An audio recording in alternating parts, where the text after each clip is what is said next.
are going to be blessed with a message from Keith Kasarjian today.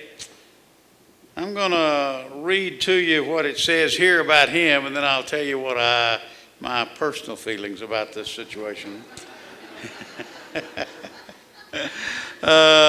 Keith has a bachelor's degree from Faulkner University and a master's degree from here at Bear Valley Bible Institute.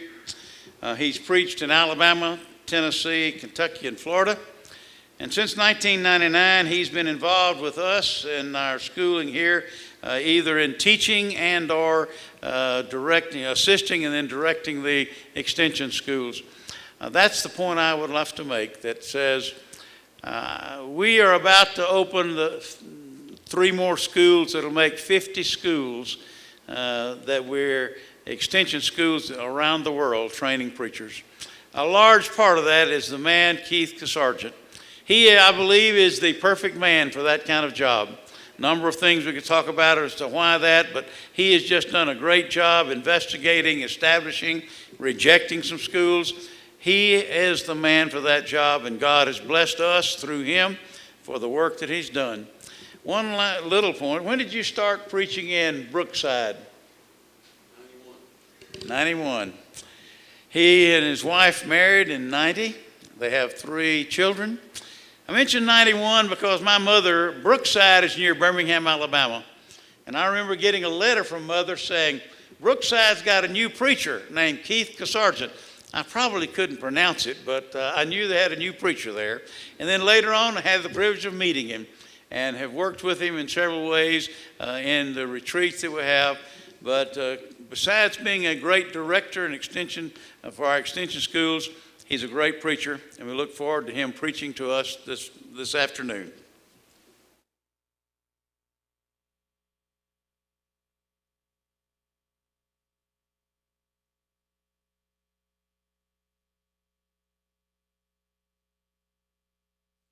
Good afternoon. I'm trying to match your energy level. Is it working? You ever do that, preachers? You're excited Sunday morning, that's the best day of the week, and it's your time to preach. You've been thinking about it, you're excited about it, and you get up there, good morning. And that's the ladies. The men sound even worse. I quit saying good morning, but I am happy to be here. By the way, I didn't tell anybody I was doing this, but I have been keeping sort of an informal poll on which speakers wear neckwear and which have not. Would you like to know the results?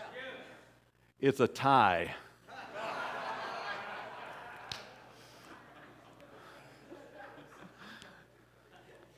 It all goes uphill from here, doesn't it? Right? Seriously, though, I would like to compliment the lectureship committee, I don't even know who that is, on including this year so many young, recent graduates from the school. A lot of lectureship committees, they'd rather have the name recognition, and I understand that. But not only was that a wise thing to do, those young men have done this school proud with how well they have done. And I appreciate them. They are, we are known by our fruits, and so are schools. And if that's the fruits of this school, we need more people coming here to this school. And that's one of the things I always tell people, send them to Bear Valley. By the way, when you get here, another reason to be here is our study abroad program, which allows a qualified second-year student to study a quarter in one of the international schools. And the ones that have done that have really benefited from it. Let's talk about our text this afternoon. 1 Corinthians chapter 16, verses 1 through 4 is where we are going to be. I think I know why I was given this topic, and that is because I actually enjoy preaching on giving. I know that there are some preachers who do not and some who shy away from it, but I actually enjoy it and have done so many times. In fact, I do a weekend seminar for churches where we on Saturdays deal with some biblical principles of managing money, digging out of debt, things like that, where they can invite their friends. It's very invitable. And then on Sunday we talk about giving, 3 lessons on giving from the Bible and tithing and all that stuff.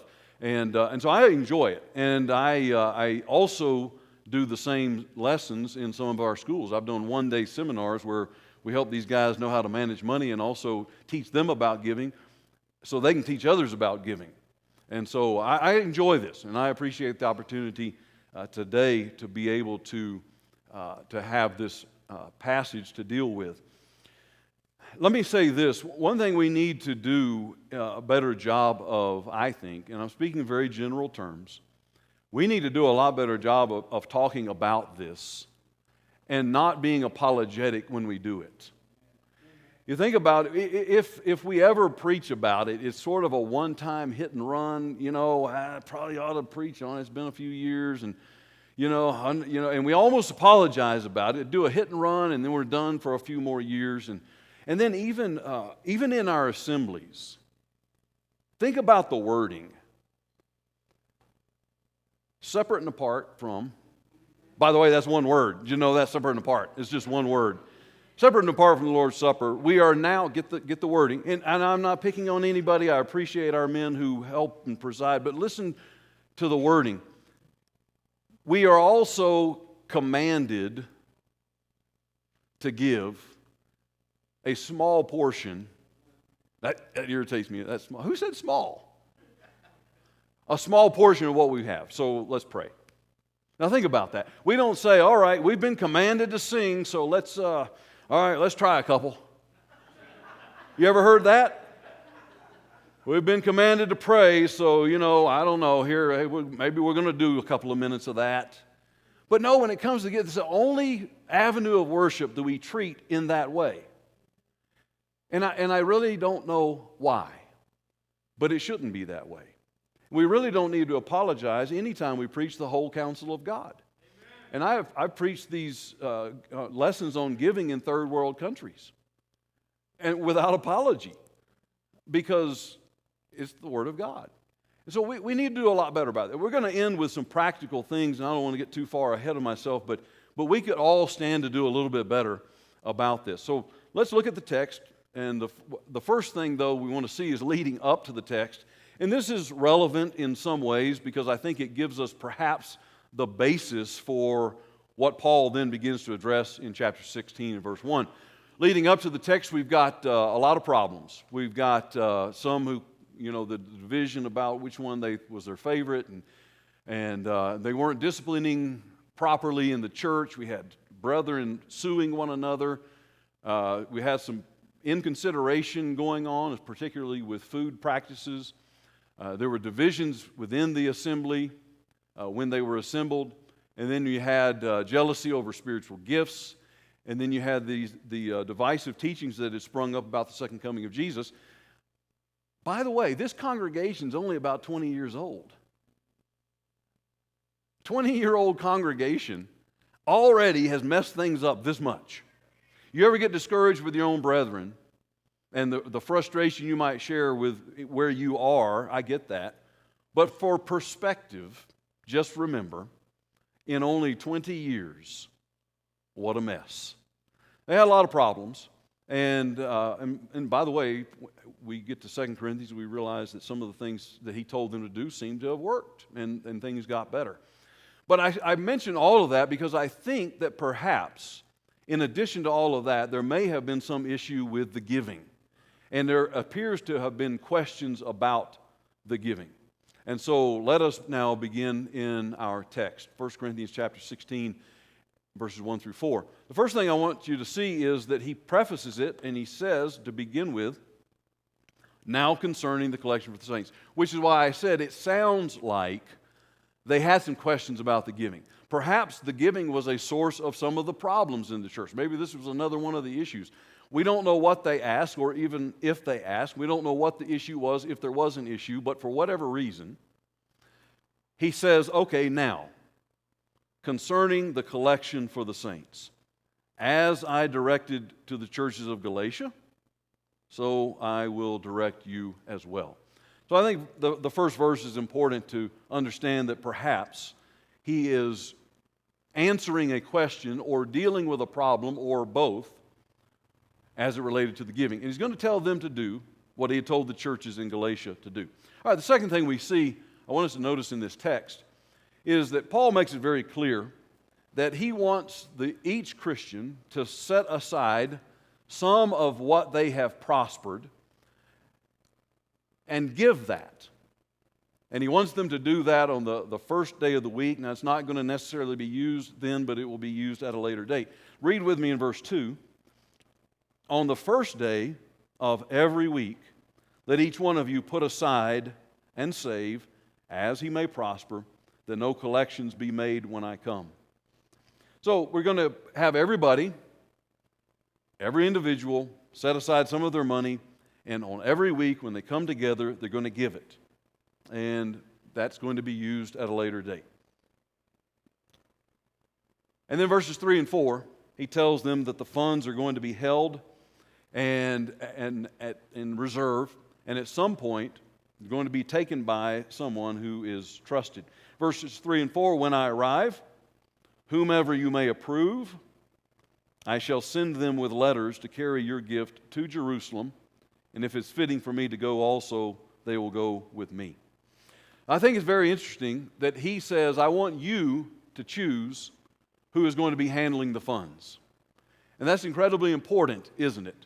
Even today, we need to be careful about who is handling the funds. You can say what you want about anything about you want about money, but money is always powerful. And it can be tempting. And how many churches have been ravaged by dishonesty by somebody who was really close to the money. And so we need to be careful about that. And not put anyone in a tempting situation. By the way, one of the qualifications for those who are shepherding the flock is that they're not a lover of money. Doesn't say they don't have any, or they don't have a lot, just they don't love it. Well, who has easy access to the church's funds? Well, it would be one of the shepherds. By the way, when you're counting the funds on Sunday, there ought to be at least a plurality of people in the room for everybody's benefit. I'm not counting it without somebody else being there. I'm not touching it. So it's just for everybody's benefit, and it's wise. My dad used to say that padlocks keep the honest people out.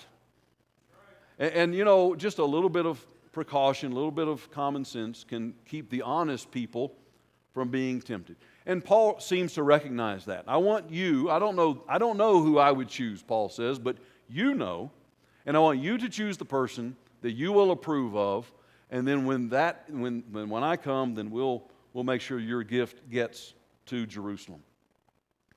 All right, that's the text.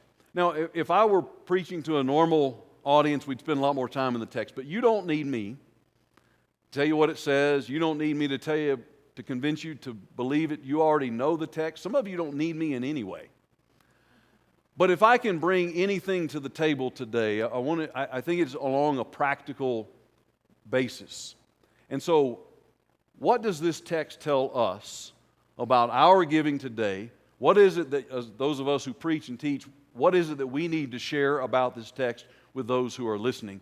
And then we will end with some practical suggestions on how to encourage more generous giving in the Lord's church. By the way, I always believed in the need to practically apply in the sermon. Make application in the sermon. Brother Winkler used to always tell us, if you just tell the story and you just tell the text, they didn't need you in any way. They could have done that at home. Unless you apply it, you haven't really done justice. Well, I believed that, and for 20 years I preached 100 sermons a year. And then I transitioned where I was in the pew most Sundays, and boy, did I realize how important application is. Don't keep telling me what to do, and not tell me how to do it, okay? That wouldn't work in any other circumstance. You imagine if you're a school teacher and a student says, how do I work this problem? Well, you just need to work that problem. But I don't know how. Well, if you really wanted to know how, you'd work that problem. You know, isn't that what we do from the pulpit? If you really love the lost, you'd find a way to reach out. Well, that doesn't work. You know, my transmissions were acting up. Well, if you really wanted that transmission to work, you'd find a way to fix it. It doesn't work in any other, and it shouldn't work with us either. Let's be very practical with the Word of God. It is relevant today. We just don't always do a good job of making it seem relevant. So, 4 takeaways from this passage to guide our giving today. Now, this is not the first they'd heard of the giving. In fact, if they asked questions about the giving, we realize they already knew something about it. This is not the most comprehensive passage. That's my preference is in 2 Corinthians chapters 8 and 9. If there's ever a lectureship on 2 Corinthians, I'm just going to leave it here that I'd love to have some of that. I love that passage. This is not the first of giving in the Bible. We've got a lot of that in the Old Testament. But in this short section, we do have some very practical guidelines to govern our giving, ours and those to whom we preach. The first thing we see is that we are to give regularly. He tells them that he wants to do this on the first day of how many weeks? Every week. He wants them to do this every time they come together. And it's interesting to me that he actually specifies the frequency of their giving. And that is that it is to be every week. In other words, it is to be regular and it is to be consistent. Now, why did he specify the regularity? I don't know. It may be because it's tied in with the assembly and the Lord's Supper and all that we're going to do anyways. But he could have told them anything, and it still would have been what they should have done. But he told them to do that on the first day of every week. And I do know that when we are in the habit of doing something, it comes much more natural. And when we don't do something very often, we have a tendency to get out of the practice. We have a tendency to forget. We have a tendency to stop doing it. Isn't that right? You think about just various things that we have to do. If we have to do it every day or every week, we're pretty good at remembering it. But if it's something we're supposed to do every quarter, we have to make a reminder. So I don't know why he specified it, but I do know in this we see that it is to be regular. And we also know there's great wisdom in that. Now, sometimes in the seminars, people will say, well, what if I only get one check a month? You only prosper once a month. Well, that's a great question, right? Because he says it is as you prosper. My suggestion, I can't bind this in any way and wouldn't try, but my suggestion is if you can calculate, if you know what you're going to make, and then you can divide that by the number of Sundays, then it would be helpful to you and maybe even for the church budget to be a little more consistent to just divide that by 4 or 5, whatever it is that month, and give that much each Sunday so that you remain in the practice of giving. Now, I'm not going to bind that, but I think it's a wise suggestion. If I only do something once a month, I tend to get out of the practice of doing it. So regularly is something that he tells them to do. Another thing that he tells them about their giving is it is personal. Giving is a very personal matter. Notice back to verse 2. So we have the regularity on the first day of every week. Let who? Each one of you. Let each one of you give. This becomes a very personal matter. And the truth is, our giving is personal. And what I mean by that is I am expected to do this, I'm expected to live by this, no matter what you are doing or not doing. Yes, the collection is a collective function, but the giving is an individual one. And it is a very personal matter. Let each one of you do this. And sometimes we have a tendency to think that we are giving for the sole purpose of meeting the budget. Isn't that right? Yeah. You remember the old signs we used to have that had the numbers on the board? How many, the attendance and the contribution, and some would even, have the record Sunday and stuff like that.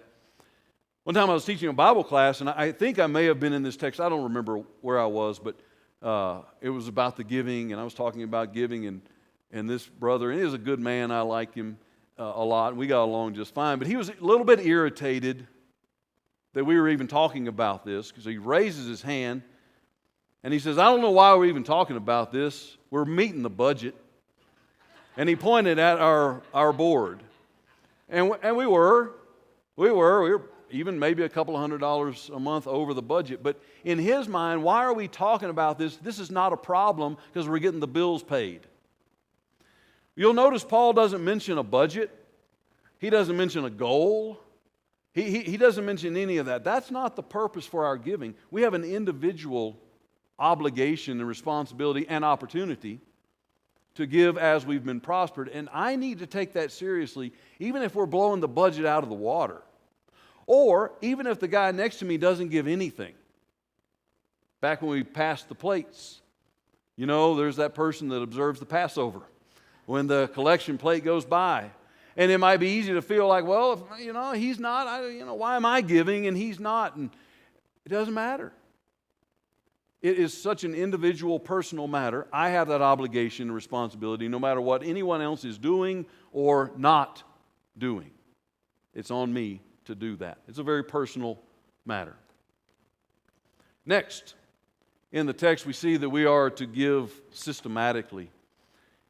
Notice that he tells them how they ought to do this, and that is that they will plan it out. That each one of you will do what? Put aside and save. In other words, I've thought about it. I've planned it. I've prayed about it. I know what I'm going to give. There is a system, if you will, that's going to govern my giving. And, we can all be guilty of sometimes forgetting the check or whatever. I remember one Sunday, my wife always writes the check because you can't read my handwriting. She writes the check and then gives it to me. But that Sunday was one of those Sunday mornings. We had three children, young children at the time, 3 children, and Sunday morning. I used to joke Lionel Richie obviously didn't go to church because he sang easy like Sunday morning. And if you go to church, there's nothing easy about Sunday morning. In all the franticness, she forgot to write the check, and so I didn't have a check, and the plate came by, and I had to observe the Passover, and I was preaching on giving that morning. Yeah, that wasn't a good look. It wasn't a good look. It happens sometimes. And maybe we forget, and it isn't until it's announced, separate and apart, that we suddenly, that happens. But that really ought to be the exception and not the norm. It ought to be so important to us that we've prayed about it, we've thought about it, we've planned it, we already know. It's in the budget. We already know. There's a system to it because it's so important. And he tells them, I want you to think about this. This requires some planning. He could have said, all right, church leaders in Corinth, when they get there, tell them we have a need and pass the hat. Not what he said. I want you to know ahead of time so that you can plan and you can prepare to give. We're to give systematically. One more thing that he tells us, another guideline for our giving, is that it is to be proportionate. And this is a beautiful part to what he says. Because notice what he says, how much are we to give? As we have prospered. As we've prospered. I once had a woman tell me, you tell me how much I'm supposed to give, and that's what I'll give. She literally told me that. I said, well, make the check out to Keith, because I said, I can't do that. Only you know what you prospered, and only you can decide what that is and how much you should give. But isn't it beautiful that we can't all give the same amount, but we can all give the same percentage? You see, and that's why we can preach this among people who have and who don't have. It doesn't matter. This percentage that he's talking about is the great equalizer. We can all give as we have prospered. We can all do that.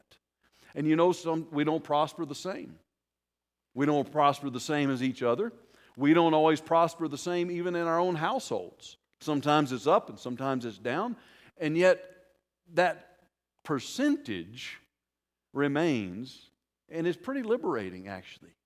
I can give generously knowing that my income may go down next month, and I'll adjust it, and I can go up, and I can always give generously because I am giving as I have prospered. Did y'all see me hit that pulpit with my arm? That kind of hurt. I don't see the pulpit here.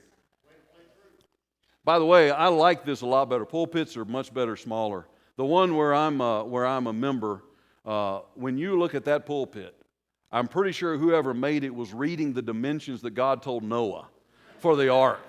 And that thing is like all kinds of cubits. I don't know how many trees died. I like this thing. I just didn't see it there. I had one brother tell me one time, it's funny because people, when it comes to money, we really like our money. Isn't that right? In fact, Jesus said, our heart and our money is tied together. And this man said, like if I have 4 children and you have 3 children, even if we make the same money, we didn't prosper in the same way. Oh, come on. I mean, don't you think there were some people in Corinth that had different numbers of children? If we're trying to find a way to give less, we'll talk ourselves into anything, won't we? We all have a pretty good inner salesman. And we buy what he sells because we like what he's selling. We'll convince ourselves of anything, especially when it comes to money. But where our heart is, there is our money. Think about the converse of that, though. Where our money is, there's where? There's what? That's where our heart is. If you want to have a more spiritual heart, start making more spiritual decisions with your money, and your heart will follow. Your heart and your money are tied together. Where do you want your heart to be? Then put your money there.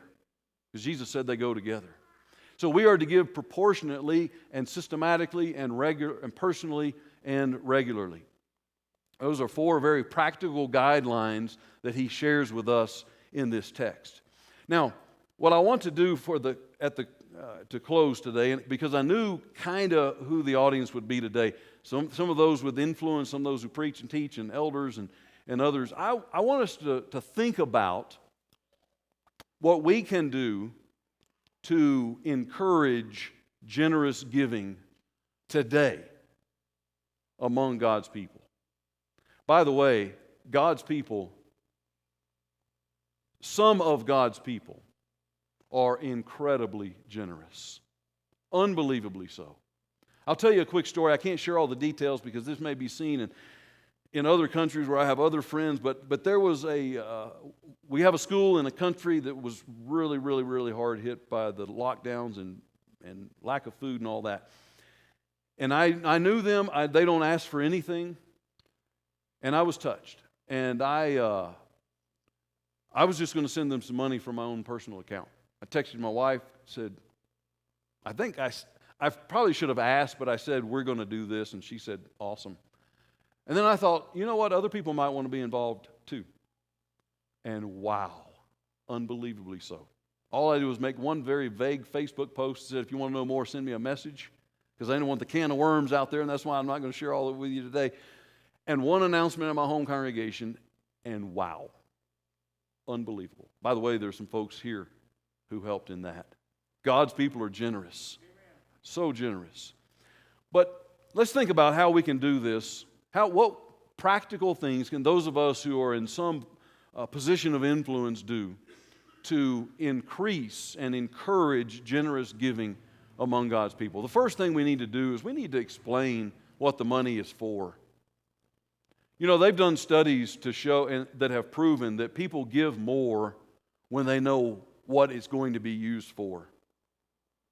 And you're thinking, well, that makes sense. When people knew what I was going to be using that money for that I told them about, man, it came in because they knew what it was for and they were touched by a need. So we know that makes sense. But how many times do we in our churches tell people this is what it's going to be used for? Now, maybe you do that. Maybe some congregations have a budget Sunday where they talk about on one Sunday a year they do that, and that's good and that's helpful. But most don't. You ask the average church member, did you give today? Yeah, I put something in. What was it for? Stuff. Like church needs it. They don't really know what it's going for. It's good that they're giving and they don't even know where it's going, but what if they knew where it was going? Well, studies have shown that actually increases the giving. Because, we need resources, right? We need something to work with. I one time used a shampoo that was,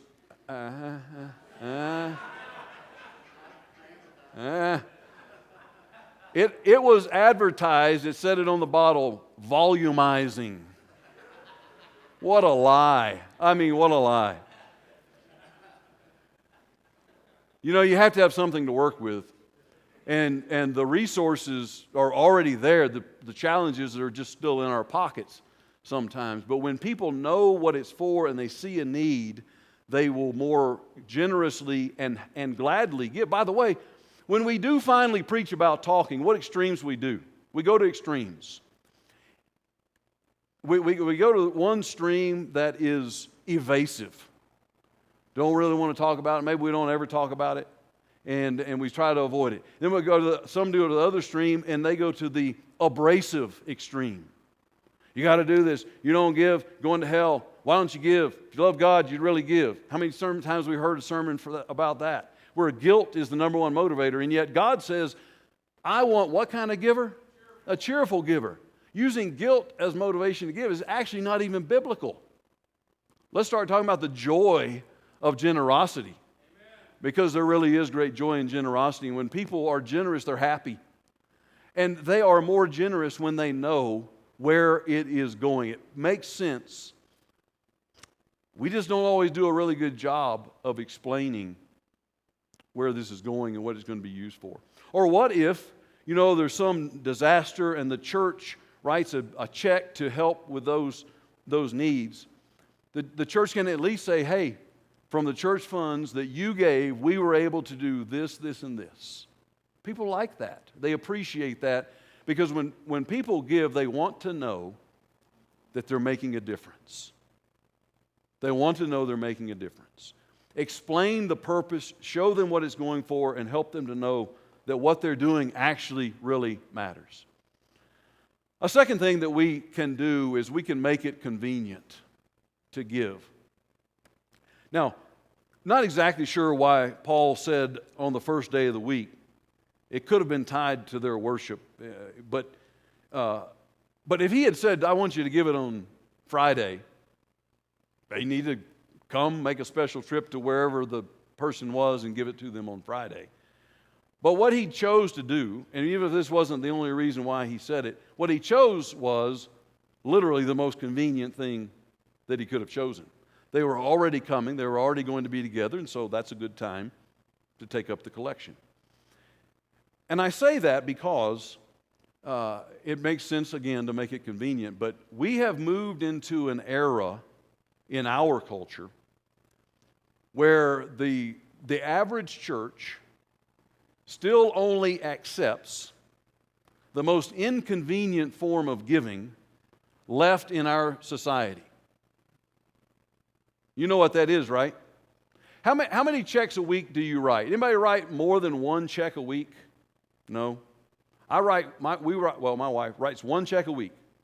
Even my mother only writes one check a week. Do you know that only 7% of all cash transactions in our society are now by check? And yet, what are we doing on Sundays? Hey, you know that archaic thing that you never use anymore? And you only still have it because of church? Yeah, get that thing out. Actually remember it. And then make sure you write one out ahead of time and then put it in the plate. Now, anybody wants to give by check, that's great. But the average congregation has not yet caught up to making it possible for people to give electronically. Someone says, well, I don't know. Now, that's some awfully modern stuff you got there. Well, there was a time when church leaders had to get together and decide what they're going to do about checks. Man, I don't know. We've always given cash and chickens. And I don't know, this check, it's a piece of paper. And I can see them in elders' meetings. What are we going to do? This is too modern. You know I'm right. I saw that Bear Valley is caught up. That's good. The average congregation is not caught up. You want to know how far behind times we are? I can go into church buildings in third world countries, and on the wall, they have a QR code that people walk up to and scan and make their contribution. in third world countries.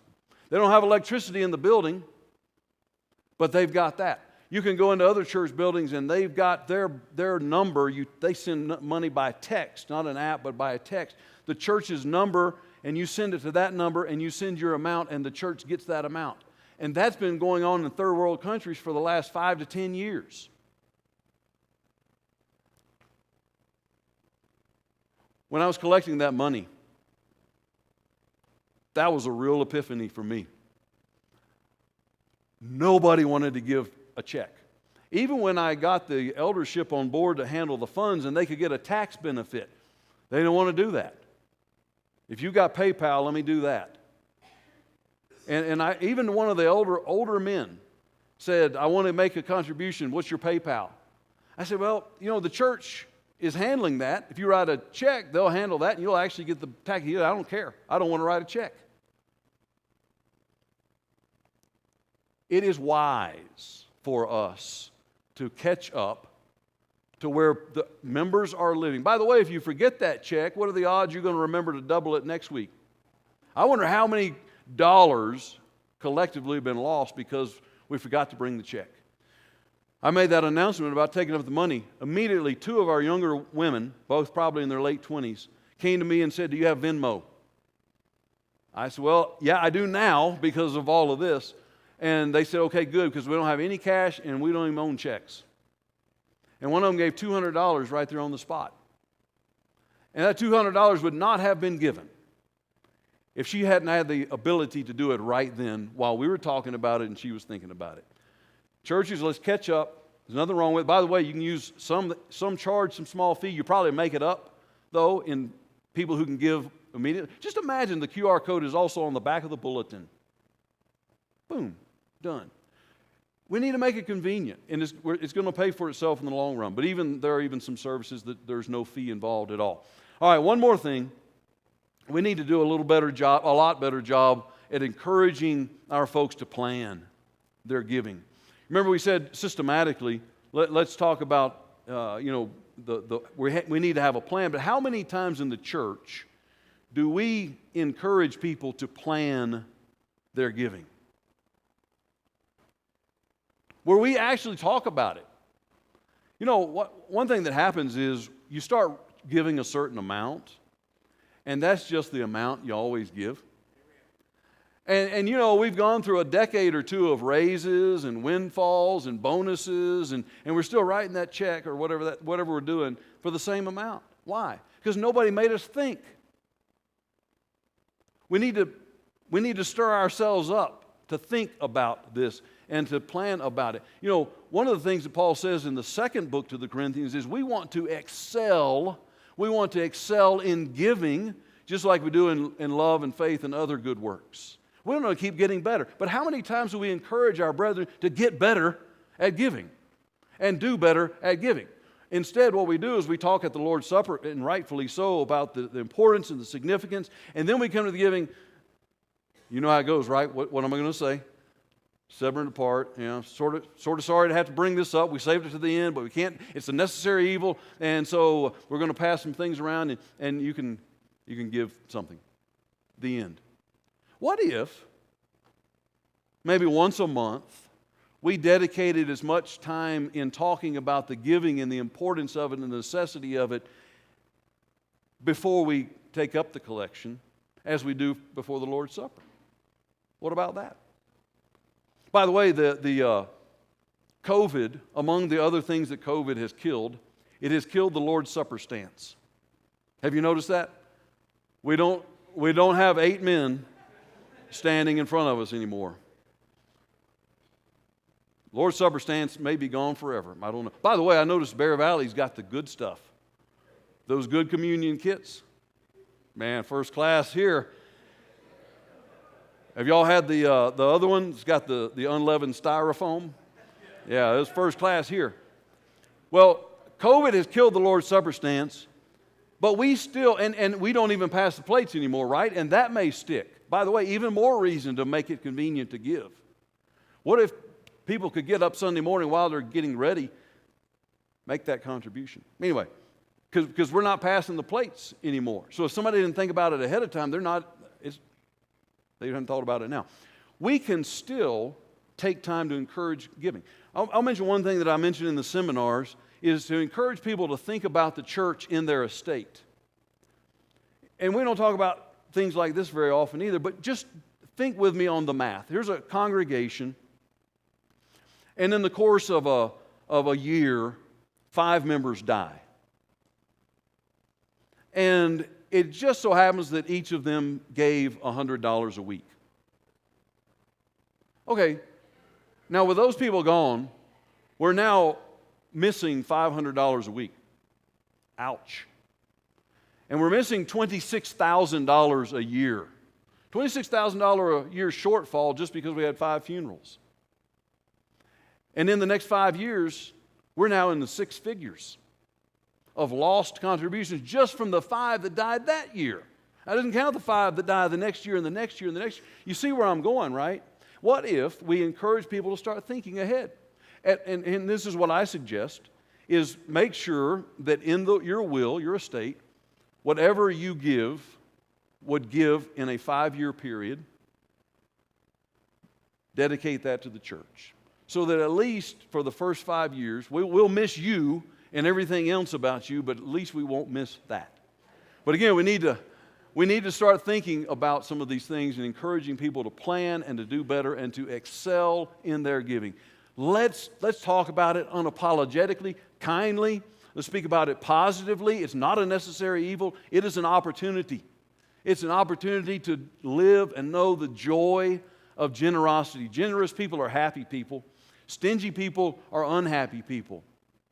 God wants us to do it, and He needs the resources, but more than that, He wants the heart that's first committed, that loves to support the things that are important to God. That's what we're doing when we give. When we give, we're supporting God's priorities. Let's convey that, let's communicate that, let's encourage that, because we have some of the most generous people in the world. May God bless us as we do that.